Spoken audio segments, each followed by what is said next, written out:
እየሰማኝ ነው? እድሜ ልክ እንደለፈውበት ከአንተ በላይ ማንም ያውቅ የለም። ኃላፊነቱን ደግሞ ለአንተ ነው የሰጠው። እኛስ ምን እናድርጋት ሆናታ? እኛም እኮ እዚህ ፕሮጀክት ላይ ያቅማችንን ሞክረናል። ምን እናድርግ ትለኛለህ? ምን እናድርግ ትለኛለህ ወይ? እኔ ምክር አይደለም የምፈልገው፣ ያንተን ምክር ነው የፈለኩኝ። እንጀራ ይሆነኛል ለኔ። ልክ የለፈውበትን ነገር ነው ያጣሁት። አብርሃም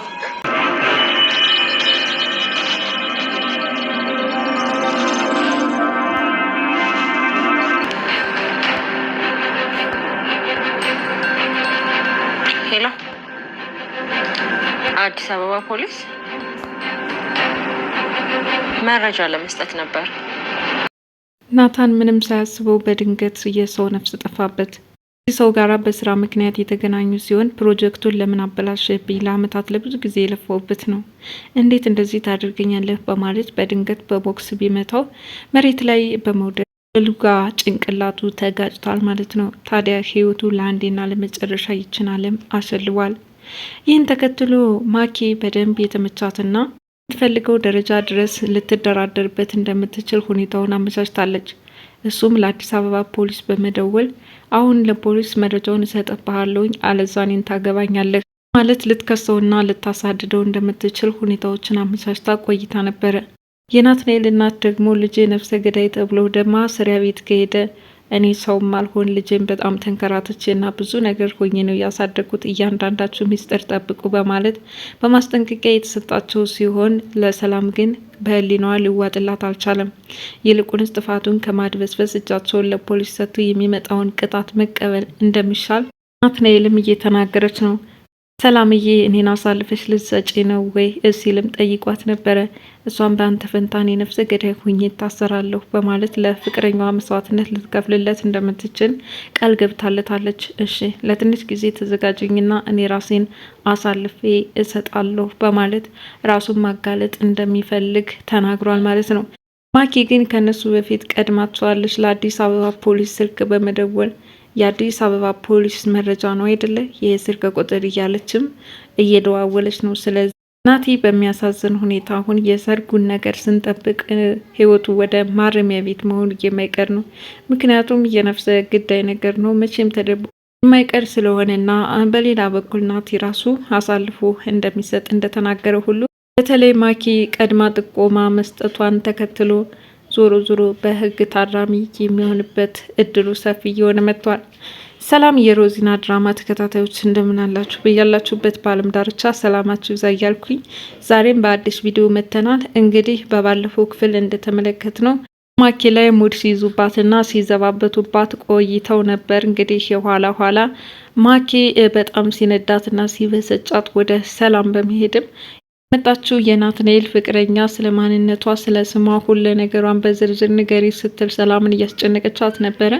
ሰላም እንግዲህ ከስለቱ ጋር እየተጋፈጠች እባክሽን እኔ ስለ ማንነቷም ሆነ መልኳ ምን አይነት ትሆን በጨለማ ስለመጣች አልተለየችልኝም አለች። ነገር ግን በከንቱ ልትፋታ ስላልፈለገችና አሁንም በስለት ልትወጋት በጣም ራር ሆና ስላየቻት የግድ ህይወቷን ማትረፍ ነበረባትና ቀጠን ያለች ረዘም ሹልቴክስ ጫማ እየለበሰችና ኬር ያደረገች ሴት እንደሆነችም ትነግራታለች። ኦኬ ይህች ማዘናጭ ናት ማለት ነው አለች። እናም እያንዳንዱ ስትነግራት አሁንም ስለ ስሟ እስኪ ተናገር እያለች እያስጨነቀቻት ነው። ስለ ስሟ ማንነቷን በደንብ ለይቼ አላውቅም አለቻት። ሆኖም እነዚህ መረጃዎችን ከሰማች በኋላ ሰላምን ልትፋታ ትችላለች።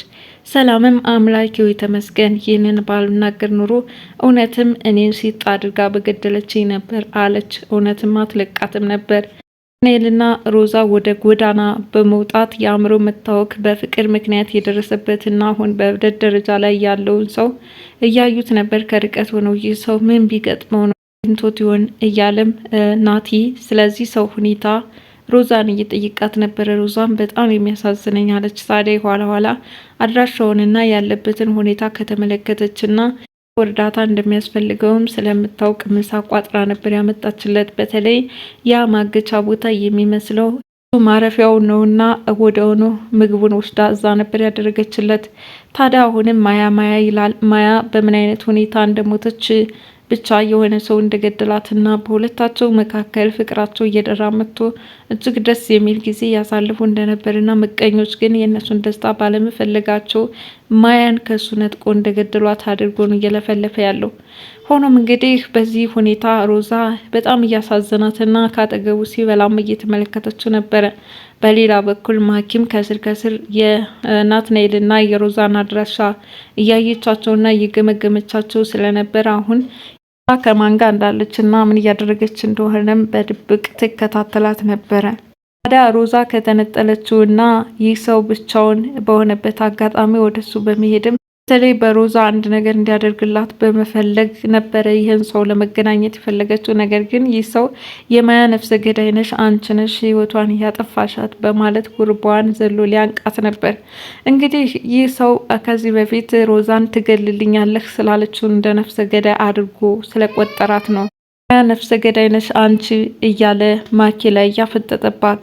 ማኪ የናትናኤል እናት መምጣቷን ተከትሎ ይውልሽ ሰሞኑን ሲጨፍሩብኝ ሰንብተዋል። ደግሞ ሰላምን እስለት አንስቼ ይውልሽ ስለ ናትናኤል በሌሊት ያመጣትና አበባ ጎዝጉዞ ስለተቀበላት ሴት እንድትነግረኝ አስፈራርቻት ነበር በማለት ትነግራታለች። ይህን የናትናኤል እናት በጣም ነው የተቆጣቻት። ምክንያቱም ሰላም እስካሁን ድረስ ያሰቃየናት በስተት ነበረ፣ ከዚህ በኋላ ምንም ነገር እንድትናገሪያት አልፈልግም አለች። ሰላምን እኮ ነው ማዬ ከወትሮ የተለየሽ፣ እንዴት እንደዚህ አይነት ያሪ ጸባይ እያሳየሽ ነው? ለምንድን ነው የተቀየርሽው? ሰላምን እንደፈለግን ስናደርጋት ያኔ ዝምቴ ነበረ፣ አሁን ግን እንዴት ጥብቅና ልትቆሚላት ቻልሽ? በማለት ሜሮንን እየጠየቀቻት ነበር። ወይዘሮ ሜሮን ታዲያ አሁን የሆነው ሆኗል፣ ከዚህ በኋላ ግን መጠንቀቅ አለብሽ፣ ሰላምን አንድ ነገር ስታደርጋት ማየት አልፈልግም አለቻት። ምንም በማያገባት ነገር ነው እያሰቃየናት ያለ ነው በማለት ለማኪ ስትነግራት፣ ማኪ አሀ ለልጇ ጥብቅና እየቆመች ነው ወይም ደግሞ የሆነ ነገር አላቸው በማለት መጠራጠር ትጀምራለች። በሌላ በኩል ናትናኤልና ሰላም እንግዲህ በሚገርም ሁኔታ አሁን ወደ ውጭ ወጥተው እየተዝናኑና ደስ የሚል አየር እየተቀበሉ ነው። እንዲህ ፍቅር ተጫውተው ሲመለሱ ግን አሁን ሌላ ነገር ገጥሟቸዋል ማለት ነው። ይኸውም እንግዲህ ከቤት እንደመጡ ጓደኛ ይመጣል። ሰላምታ ተቀያይሮ ከተቀመጠና በንግግራቸው አለመግባባት አንዳንድ ቃል ሲለዋውጡ ጮክ ብሎ ለሰላም ይሰማት ነበረ። ሰላም ከኩሽና በመሆን የሁለታቸውን ጭቅጭቅ ሰምታ ወደ ሳሎን ትመጣለች። በዚህን ሰዓት እንግዲህ ናትናኤል በጣም ተናዶና ስሜታዊ ሆኖ አይኑን አፍጦ ሲናገር ስትመለከተው፣ ናትናኤል እባክህ ነገሩን አረጋጋው በሚመስል መልኩ ጠቆም ብታደርገውም ሰላም እባክሽን አሁን አንዴ ወደ ውስጥ ግቢልኝ በማለት እሷ እንድትሰማ ራሱ አልፈለገም። እናም ለአመታት የለፋውበት ፕሮጀክት እንዴት ታበላሽብኛለህ በማለት ተነስቶ ማንደፍሮን ጉርቦውን ያንቀዋል። በዚህ ብቻ ሊመለስ አልቻለም። በቦክስ ሲመታው ይህ ሰው በቁሙ ከመሬት ጋር ይወድቃል ማለት ነው። እንግዲህ ሲሚንቶ ከመሆኑ የተነሳ ጭንቅላቱን መቶት ወዲያው ህይወቱ ሊያልፍ ይችላል። ሰላም በጣም እየፈራችና እየተርበተበተች ወደ ልጁ ትጠጋለች። ናትናኤል እያደረገው ነገር በጣም በስሜታዊነት ተነሳስቶና ጉዳት እንዳደረሰበት ሲያስብ ራሱ ተጸጽቷል። ሆኖም ማን ደፍሮ እንዴት እንደዚህ ታደርገኛለህ? በጣም ነው ጉድ የሰራ እያለ ሲቀርበው ይህ ሰው ግን በድን ነበረ፣ ማለትም በህይወት በጭራሽ አልነበረም። ታዲያ ሰላም በመጀመሪያ መሞቱን አውቃለች። ሰውየው እኮ በህይወት የለም በማለት ነግረዋለች። ጭራሽ ሞተ እንዴ? ይኸው ጉድ ተሰራው እያለ ሊቀሰቅስ ቢሞክርም ሊሆንላቸው አልቻለም። ሐኪም ከዋለችበት ውላ ስትመጣ እነሱ ከዚህ ሰው ጋር እየታገሉ ነው። ሆኖም እንግዲህ ምንድነው የተፈጠረው? ማኪ ያደረኩትን የማውቀው ነገር የለም፣ ይህ ሰው እኮ ሞተብኝ በማለት ነፍሰ ገዳይ እንደሆነ ራሱን አሳልፎ ለማኪ ያጋልጣል። እሷ ግን ስልኳን አስተካክላ ጥሩ መረጃዎች የምትላቸውን እየቀዳችና ናትናኤልን ለፖሊስ አሳልፋ ለመስጠት ሁኔታዎችን እያመቻቸች ነው። ይኸውም እንግዲህ የወደቀውን ሰው ፎቶ በማንሳት ናትናኤል በሚናገረው ነገር አሜኔታ እንዲኖረው ሪከርድ እያደረገች ነበረ። ወደውንም ተቆርቋሪና ለናትናኤል አዛይ በመምሰልም ለእናትየዋ ትደውላለች። እባክሽን ችግር ገጥሞናልና አሁኑኑ ድረሽ በማለትም ወይዘሮ ሜሮን እቤት እንድትደርስም ትነግራታለች። ታዲያ ሮዛ አብራት ስለነበረች በቃ ወደ ቤታችን መሄድ አለብን በማለት ተያይዘው ወደ ቤት ይመጣሉ። ወደ ቤት እንደመጡ አስደንጋጭ ክስተት ይጠብቃቸዋል። በቃ እንግዲህ የሆነው ሆኗል፣ ልጁን እንከፍነውና ወደ ሆነ ቦታ እንጣለው በማለት ወይዘሮ ሜሮን ሰውየውን አውጥተው ወደ ሆነ ቦታ ወስዶታል ማለት ነው። ታዲያ በዚህን ሰዓት ሰላም ውስጧ አልቻለም። ምክንያቱም ይህ ሰው እኮ ቤተሰብ አለው እንደወጣ ነው የቀረው። ምን ያህል ይጨነቃሉ፣ ቢያንስ እንኳን አስከሬን አግኝተው መጽናናት አለባቸው በማለት ወዳድነት ሳይሆን በዛ ሰው ቤተሰብ ምን ያህል ተጽዕኖ እንደሚፈጥር ነው አርቃ እያሰበች አለችው።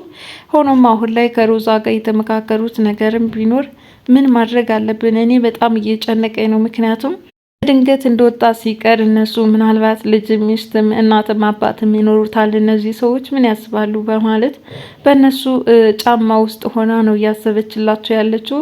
ማኪ ደግሞ ነገሩን ወደ ሌላ በመውሰድ ይሄማ በጣም ጥሩ አጋጣሚ ነው፣ ስለዚህ ናትናኤል ሳትፈልግ እኔን ታገባኛለህ፣ ከነገ ጀምሮ ቤሎዬ ይቀደዳል በማለት እንግዲህ እሷ እርግጠኛ ሆናለች። ሮዛና እናቲቱም አሁን ከዛ ጭቅጭቅ ከዛ ራስ ወዳድነት እንግዲህ እናቲቱ አሁን ልጇን እያዳመጠች መጥታለች እና ስለዚህ በመካከላቸው ጥሩ መስማማት እየተፈጠረ መጥቷል። እናም ፊት ህይወቷና ምኞቷ ምን እንደሚመስል ለእናቷ እያጋረቻት ነው። ሆኖም አሁን ላይ በእናትና በልጅ እጅግ በጣም ደስ የሚል ስምምነት የገቡ ይመስላሉ። በሌላ በኩል ናትናኤልና ሰላም በጣም እየተጨነቀችና እየተጠበበች መጥታለች። ምን ይሻላል ግን ናቲ? ማለትም ለጊዜው መረጃው ተደብቆሽ አንተ ላትያዝ ትችላለህ፣ ነገር ግን በዚህ ሰው መካከል የሚፈጠረው ማለትም የት እንደወደቀ እንኳን የሚያስታውስ ነገር መኖር አለበት። ምናልባት አንተ ከህግ ልትፈራ ትችላለህ፣ እኔ ግን ራሴን ነፍሰ ገዳይ በማድረግ አሳልፌ እሰጣለሁ። ምክንያቱም ላንተ እሳሳልሃለሁ፣ የሚጨክል ልብ የለኝም። ነገር ግን ከህሊናዬ ጋር ለመታረቅ የግድ ይህንን ማድረግ አለብኝ በማለት ለናትናኤል ተነግረዋለች። ናትናኤል ደግሞ የኔ ፍቅር ለትንሽ ጊዜ ታገሽኝና ሁሉንም አስተካክለዋለሁ፣ ራሴንም አሳልፌ አጋልጣለሁ በማለት ቃል ገብቶላታል ማለት ነው። ማኪም አሁን ላይ ስትጠባበቅ የነበረችው እውነትም የሆነላት እና የተመኘችውን ነገር ከስልኳ መረጃዎችን በሙሉ ስብስብ አድርጋ ይዛለች። ታዲያ ለአዲስ አበባ ፖሊስ በመደወልም ልትጠቁም እንደምትፈልግ ደውላ ነው እየተቋረጠው ማለት ነው። ዞሮ ዞሮ እንግዲህ ናትናኤል እጆቹ በፖሊስ ተይዞ ወደ ዘብጥያ ሊወርድ የመጨረሻዎቹ ምዕራፍ ደርሰናል ማለት ነው። ለማንኛውም እጅግ በጣም የሚያሳዝን ነገር ነው በናትናኤል የተፈጠረው። ምክንያቱም ይህ አይገባውም ነበረ። አሁን ላይ ሳያስበው ነፍሰ ገዳይ እየተባለ ህይወቱን በሰቀቀን እንዲገፋ መደረጉ የሚያሳዝን ነው። እንግዲህ ድራማ ወዴት እያመራ ነው? ያው ሰርጉ ምናምን የሚባለው ነገር ቀርቶ ትግላቸው፣ ትንቅንቃቸው ከፖሊስ ከወንጀል ጋር ይሆናል ቀጣዩ ምዕራፍ። በቀጣይ ክፍል እስከምንገናኝ ድረስ ለዛሬ የነበረኝ ሮዛ ድራማ ይህንን ይመስል ነበር። መልካም ጊዜ። ባይ ባይ።